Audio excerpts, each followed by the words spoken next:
great morning, great afternoon, and great evening, whichever you may be tuning into the video, man. I'm excited to be back here today, man. And today's topic is pour in before pouring out.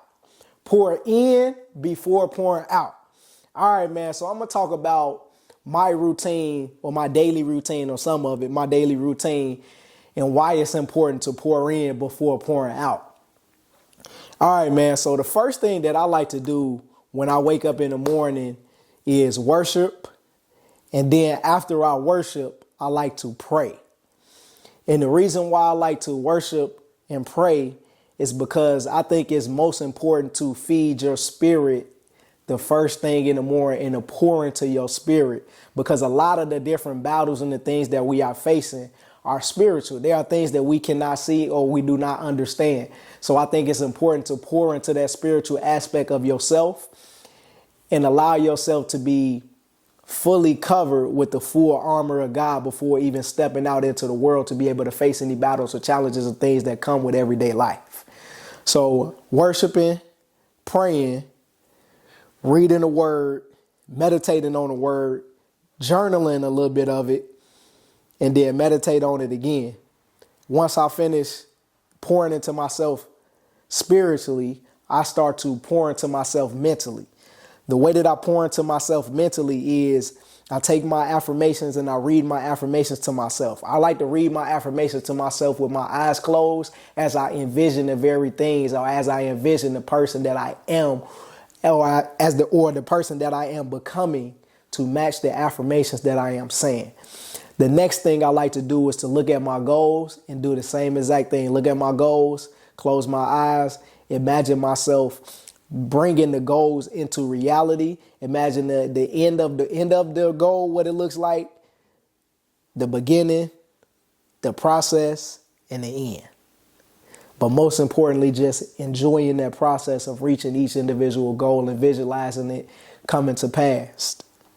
All right, so I like to do that 3 times a day with my reading and meditating the word and my goals. My goal is to do that 3 times a day, in the morning, sometimes during the middle of the day, and sometimes at the end. And what that allows me to be able to do is to spiritually, mentally, and physically, by the act of me doing it, pour into myself in those 3 different ways 3 times a day. So I'm pouring into myself in those different ways. Once I'm finished doing that, I'm pouring into myself physically. So I'm going to work out. I'm gonna go to so for me, I like running. So that's what I love doing. I like running. So I like to walk to the park. During my walk to the park, I get to have conversations with myself. I get to pour into, so I get physical. I get the mental aspect of having a conversation, talking to myself. And I get the spiritual aspect as well of having a conversation and talking to God as well. So I got those 3 aspects, and I might even get a fourth one, and that's having conversation or talking to other people while I'm on the way to my workout or coming back from the workout as well. But when I'm there, I allow myself to be fully present. I don't have a phone with me. I like to just take my watch. That's it. Just my watch, so I could be fully present on what it is to work out and enjoy it, like fully embracing everything that come with it, and allowing me not only to pour into myself, but feel the fullness of what it feels like in actuality of pouring into myself each and every moment while I'm doing it.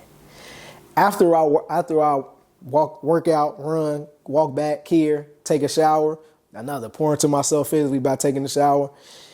After that, I like to read, listen to a podcast, listen to an audio book, or work on a project. What those allow me to do is to be able to, again, pour more into myself before I go to work. So I get to do all of those things before I'm even going to work. And what that does is put me in such a grateful mindset and have gratitude towards life and the fact that I got to pour into myself and do all of those things for myself before I even got to work, that when I get to work and when I have those different challenges or have those different things come up, my mindset is in a whole different place than when I'm pouring out, I'm pouring more from that cup that's overflowing versus me pouring from a cup that's half empty, 1/4 empty, 1/4 full, half full, whatever it is. It's a cup that's more so overflowing because I got to pour so much into myself before I even entered that work environment. Then now when I'm pouring out, it's not taking as much energy for me to be able to pour out to do the different things that's required of me in that space. After work, I go to practice. I go to track practice. And when I go to track practice, this is the one environment that is different than a lot of other environments. In this environment, I get to pour out in the environment, but I also get poured into an environment. So it's a mutual environment where there's a mutual exchange. So it's not a loss of energy. It's not a loss of effort because what's poured is given right back. The seed that's planted is grown right back.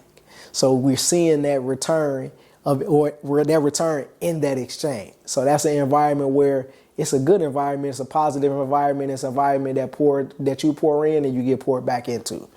After that, I might either go back to work, so I'm doing a little bit more pouring out, or I might go back home and read, or 3, I might go to cryotherapy. If I go to cryotherapy, that's an environment where, again, I'm pouring out, but I'm also getting poured into, because in that environment, the individuals that's in that environment and the exchange and the things that happen in that environment are positive. They are growth mindset.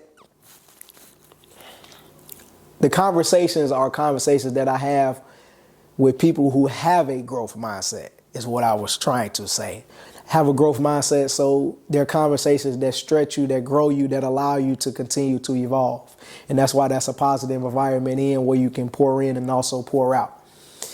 But those are just a few different examples of like what, for me, pouring into and why it's important to pour into yourself before pouring out. Because when you come to those times where it's time to pour out, it's easier to pour out because you've poured so much into yourself that now when you're asked to pour out, or when you're given an opportunity to pour out, it doesn't cost you as much as it would it doesn't cost you as much as it would if you didn't pour into yourself first and you pour it out before you pour it in.